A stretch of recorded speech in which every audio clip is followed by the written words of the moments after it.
Welcome to Hood Champion Boxing and Sports. In boxing, you find a way to win or you find a way to lose. Tyson Fury says, "Not my fault, you haters." You see, a lot of people are really frustrated right now with the amount of money that Tyson Fury is making over in Saudi Arabia. About 200 million US for 3 fights. And Ngannou, the 2 Usyk fights. Now, I got to say this, right? Tyson Fury, I think he deserves the money. Now, I'm going to tell you why I think he deserves the money. Because this man, in my opinion, has been taking some serious risk. And when I talk about the risk he's been taking a risk. I believe he's been taking a risk that I don't think I would ever be comfortable taking. Now, without beating a dead horse, it's no secret, right? This is a fact what I'm about to tell you, whether you like it or not. When Tyson Fury decided to return to the sport of boxing after Klitschko and depression and everything else he was going through. Look, man, Ben Davison put it in his book. Kinahan had everything to do with Tyson Fury coming back to the sport of boxing. Okay? Kinahan said he'd leave him back to the top of the heavyweight division. So, something and something led to something and something. And then look at what Tyson Fury is today. Now, there are a lot of people who are saying, there's no truth to this, there's no truth to that, there's no truth to the Wilder allegations, there's no truth to this stuff about him not wanting to fight Usyk, there's, blah, blah, blah. What I'll say is this, right? One thing we know that's true is Kinahan was involved with Tyson Fury. There was a tremendous amount of influence that Kinahan possessed, and he did use that to influence the outcomes of certain fights. And with Tyson Fury, I am of the opinion, and I strongly believe, right, and I'm going to say this emphatically, that Tyson Fury benefited from having Kinahan in his corner. Now, for those of you who are saying, "Screw you, head champion, here you go again with the secret society. Leave Luke, or how you call him, Lucky Fury alone, you punk, you waffle, you snowflake." Hey, yo, McNicholas, take it easy. There's no need to insult Hood Champion. You're acting like a guy who gets out the shower to take a piss. And that would make you weird.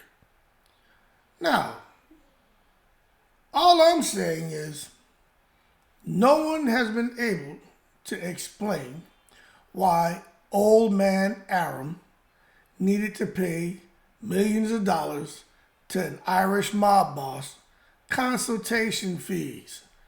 Now, to that I say, in the most respectful way, that I kindly request that you hold your horses and stop taking it to the stupid.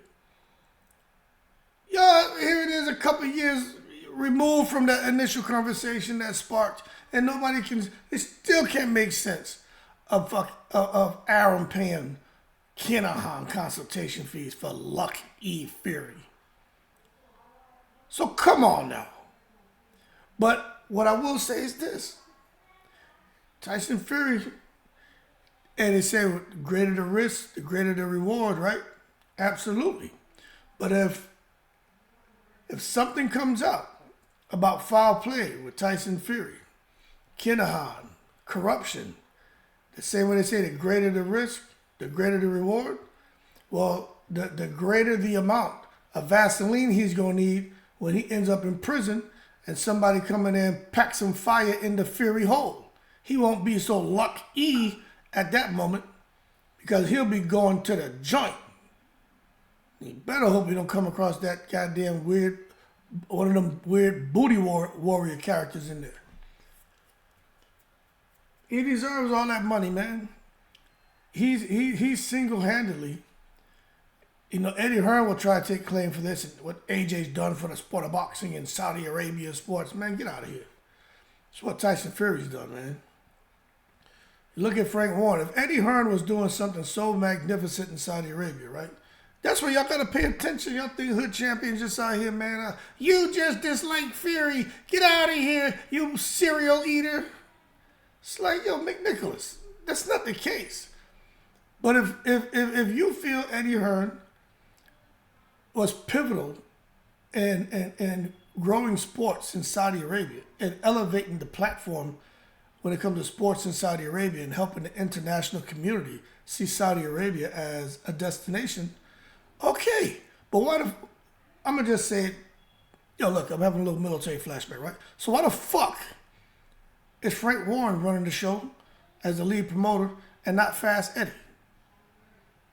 Right? So don't come disagreeing with me. Because if Eddie Hearn was the man with the plan, he'd be over there running the show, but he's not. Frank Warren is the lead promoter. And you guys ever wonder why they picked Frank Warren? Huh? Oh, proptosis? With them two eyes bulging out his socket, man, looking like one of them damn goldfish or roosterfish?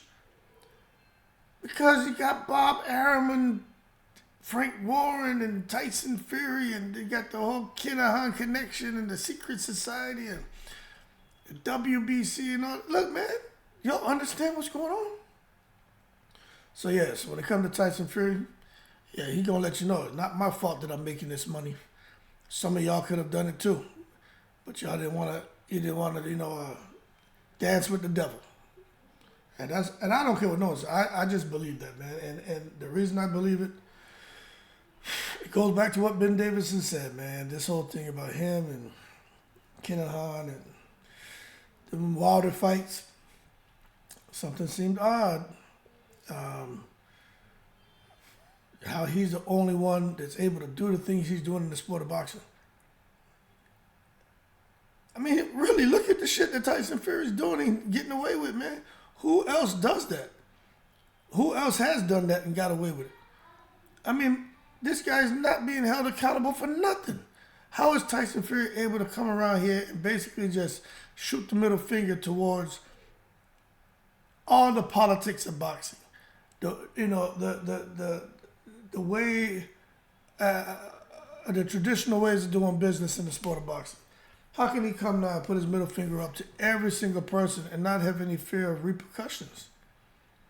No fear of reprisal. He just does what he wants. What do you understand? How?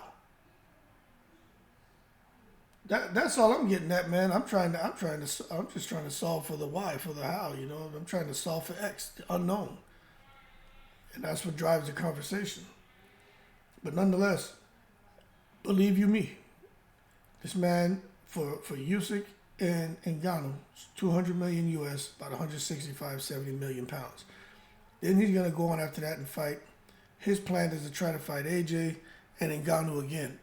You figure he'll probably make, if he's making 200 million for these 3 fights, if he beats Usyk across 2 fights, now him and AJ, now you're talking about Tyson Fury probably making 400 million US across 2 fights with AJ and Ngannou rematch. Tyson Fury's gonna retire a billionaire. If he already don't have that kind of money stashed somewhere in properties and assets, But bottom line is, he's taking the risk. He's doing the dirty work.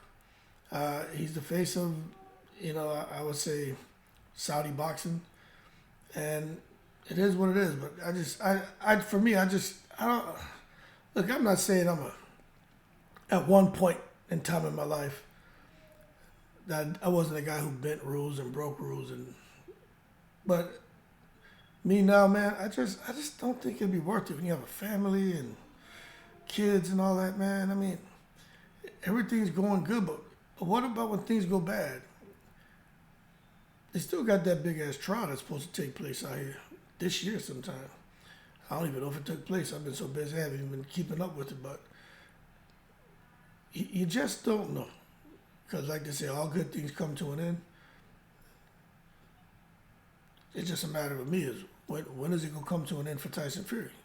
Because things been real good since he returned to the sport of boxing, and Daniel Kinahan told him, I'll help you get back to the top of the sport of boxing and create wealth for you beyond your imagination. It is happening. Anyway, I'm in the breeze.